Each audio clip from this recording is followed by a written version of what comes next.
Yevropaning 10 dan ziyod yirik korxona ish beruvchilari Samarqandga tashrif buyurib, fuqarolarimiz bilan to'g'ridan-to'g'ri suhbat olib borishdi.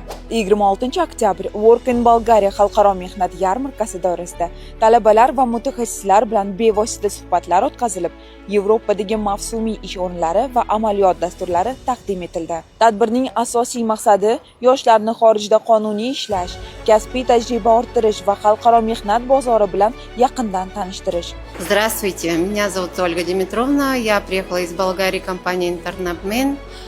Приехала на выставку и на ярмарку рабочих на следующий год в Болгарию. Я очень рада, что увидела очень много желающих. Будем рады их встретить в Болгарию. Мы приехали сделать отбор тут на месте, и я думаю, что это будет очень полезно, так как все присутствующие встретимся вживую, поговорим, обсудим все возможности и условия, которые подходят для них самые большие. Я думаю, им будет все хорошо, все обеспечиваем, перелеты, проживание, питание. Приветствуем, ждем их в Болгарию. Mehnat yarmarkasida keldim.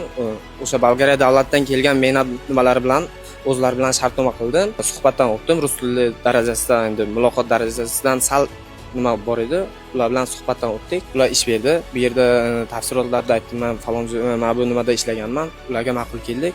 Xudo xolasa endi vizaga tayyorgarlik. Ish beruvchilar tomonidan tanishdim. Hammasi yaxshi, a'lo darajada ishlanib bo'ldi. Suhbatdan o'tdim. Endi nasib bo'lsa agar viza chiqsa agar ketish niyatimiz bor. Yarmarkada 300 ga yaqin fuqaro qatnashgan bo'lib, ularning qariyb 100 nafari Bolgariyadagi mavsumiy ish o'rinlariga tanlov asosida qabul qilindi. Bu kabi uchrashuvlar xalqimiz uchun xalqaro tajriba orttirishga, kasbiy salohiyatini oshirishga va Yevropa mehnat bozoriga chiqishga zamin yaratadi.